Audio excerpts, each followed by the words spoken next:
Hi there, my name's Elizabeth Brown and I'm the Director of Single Seniors for Tax Fairness. And we're here to educate you on some key taxation issues that are affecting single seniors. Did you know that single seniors pay far more taxes on the same household income as couples? And who do we mean by single seniors? Those folks who are widowed, separated, divorced, never married, who are 65 plus and living in Canada. And some of you may have experienced some of these issues yourself. So who is Single Seniors for Tax Fairness? We are a group that's volunteer run. We are actively advocating for changes to the Income Tax Act to make taxation fairer for single seniors. Right now, we have over 1,000 supporters nationwide, and we hope you'll join us in adding to that number. We have made presentations to over 140 federal MPs from across all parties. We've also made budget submissions to the Federal Finance Committee on multiple occasions. So we continue to advocate on your behalf for changes to the Income Tax Act to make taxes fairer for you as a single senior. Now, our group is not advocating that we take any benefits away from married couples. But what we are suggesting is, and what the evidence proves, is that there's plenty of opportunities to make taxes fairer for single seniors. And what else? That single seniors and couples pay the same non-discretionary household expenses. Both pay mortgage, rent, property taxes, home repairs, etc. But yet a single person is going to pay significantly more taxes while they are facing the same expenses. So with our particular group, we have reached out to a number of single seniors across the country. And we'd like you to hear from a couple of single seniors and some of the challenges that they are facing.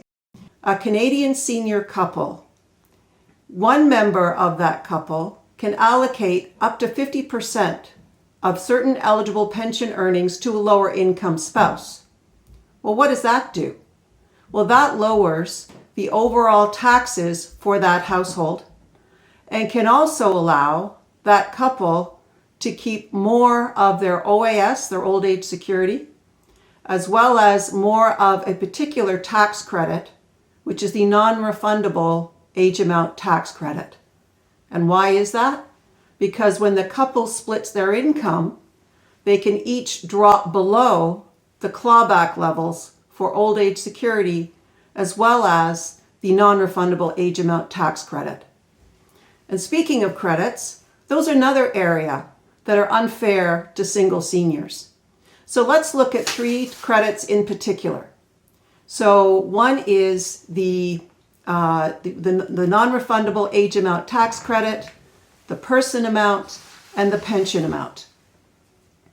And not only can in a couple, each member of that couple can claim 3 credits for a total of 6, but in the case of the pension amount and the age amount, if one member of that couple doesn't use all their credits, they can pass them over to the remaining spouse. So with those 2 things, a single senior who can't split income and who doesn't get the benefit of those extra credits, they will pay significantly more taxes on the same household income as a couple. So let's look at some examples as to how much more taxes that single seniors would pay relative to couples on the same income. At $50,000, a single senior may pay 5.5 times more taxes on that $50,000 than would a couple, because singles can't take advantage of things like pension income splitting and some of the credits. But let's look at some other examples. So we've run some numbers. At $30,000 and $40,000, a couple may pay no tax, but at $30,000, a single person may pay roughly $1,700 extra in tax. At $40,000, a single person may pay $4,000 extra in tax. And the interesting thing is, even at $40,000, a single person might start to see a slight clawback of the age amount tax credit, but a couple won't, because a couple can split their income to drop below the clawback level.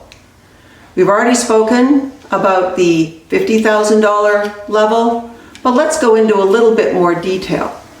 One of the reasons why a single person at $50,000 is paying 5.5 times more tax is not only because of pension income splitting, but pension income splitting can drop that couple below the clawback for the age amount tax credit. Whereas a single person, again, can't drop below the age amount, so again, they lose significantly more of the age amount tax credit at $50,000 than a couple would. At $70,000, a single person may pay $7,500 more in taxes. They continue to lose their age amount tax credit, which the couple still does not. And at $100,000, a single person could be paying $12,000 more in income taxes. At $100,000, a single person would lose all of their age amount tax credit, and they would have to start paying back old age security. But a couple at $100,000 can continue to receive their full old age security and may only lose a portion of their age amount tax credit. My name is Malcolm Roberts. I'm 77 years old and I live in Kelowna, British Columbia. Before my wife's death in 2021, for tax purposes, we were a senior couple. Following her death, for tax purposes, I am a single senior. The difference, as a senior couple, you can income split and share your tax credits and deductions, thus reducing your tax liability significantly. As a single senior, my household income is reduced, and only my personal tax credits apply to that reduced income, yet my household expenditures are pretty much unchanged. The effects? It means reduced money for essentials. When will someone support us and let us enjoy our golden years? Thank you. Hi folks, just a quick video to support Single Seniors for Tax Fairness. Elizabeth and her executive there are doing one heck of a job. Actually at one point getting, I've been on a few Zoom calls with them and getting up to a budget recommendation. It's of course that did not go through when the government fell. But we have to do something about this inequity. So long story short, how it affects me is, well, somewhere in the area of $5,000 extra taxes as a single senior. Income splitting is not available to us. All we're asking, we don't want to touch what couples use and what the law already says, just that we have the same equality in the law. One thing for sure, and I would also perhaps like this to be taken up, SSTF needs all the support they can get, so please support them. We need to get this budget recommendation put through that the group has worked so tirelessly to get done. And even possibly through the stalling of the government's, some retroactivity is due. It is so grossly unfair. An example that really struck me is like a married couple, folks, anybody seeing this, you're seniors and sadly one passed for whatever reason or another. You then become a single senior, and one of the first things your accountant will tell you is, get ready, you're about to get whacked by the tax department. And that's simply not fair, and that has to change in this country. We've paid enough taxes all our lives, in my case over 55 years, and it's time that this budget inequity, or this inequity in the tax system, be addressed. So thank you for listening, and hopefully this will help spur other people into action to support this. They have a wide across the country support, Single Seniors for Tax Fairness, and many different legal parties, not legal, but the political parties. But this has to be changed, and sooner than later. Demographics are changing in Canada. Stats Canada and the Auditor General support these changes with various stats. The average life expectancy for a senior is 79 for men and 83 for women. More Canadians live alone than ever before, and in 2023, 68% of seniors were women. 39% of seniors were single, and 69% of singles lived alone. 71% had income of $50,000 or less. By 2030, adults aged 65 plus will make up 23% of the population, numbering 9.5 million. Many seniors face additional expenses for health and for day-to-day tasks. Over 50% of seniors are dipping into their savings to support children and or grandchildren. Many seniors 60 plus find themselves in the sandwich generation, caring both for children and elderly parents. Gray-hair divorce has risen over the years, creating more single seniors. Current tax policies do not reflect changes in demographics, cultural practices, and in changes of attitudes towards marriage and divorce, increasing participation in the workforce. Single women are 4 times more likely to live in poverty compared to couples. So for all of these reasons and many more, we have to have tax changes that make the tax system fairer for single seniors. We are not advocating changes to what the couples have, but we want a tax system fairer to single seniors so that they can meet the daily living expenses.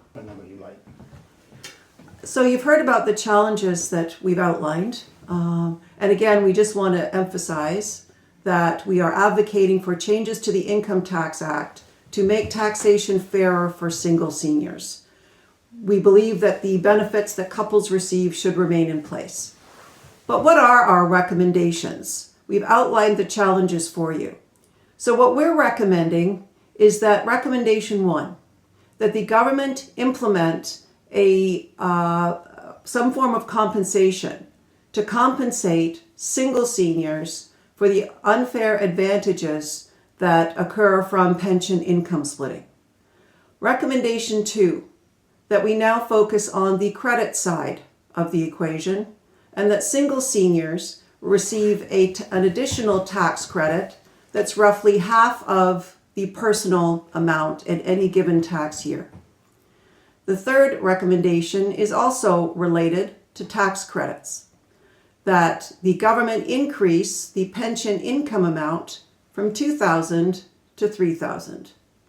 And lastly, that the government consider raising the clawback level for old age security as well as the non-refundable age amount for single seniors. How can you help single seniors for tax fairness? There's many ways to become informed. One thing is to check our website at www.singleseniors4taxfairness.com. Invite us to speak at your various groups. Like us on Facebook, visit us on LinkedIn or Blue Sky. Sign up to be a subscriber and you will get our email updates. And you can sign up on our website. Tell your friends and family. Reach out to contacts who could help to amplify our message. And if you have contacts with unions or the media or special advocacy groups, that would be a great way to help us. And also, you can write a letter to your MP, and we have a letter format on our website that you can use, a sample letter that you can use to write to your MP.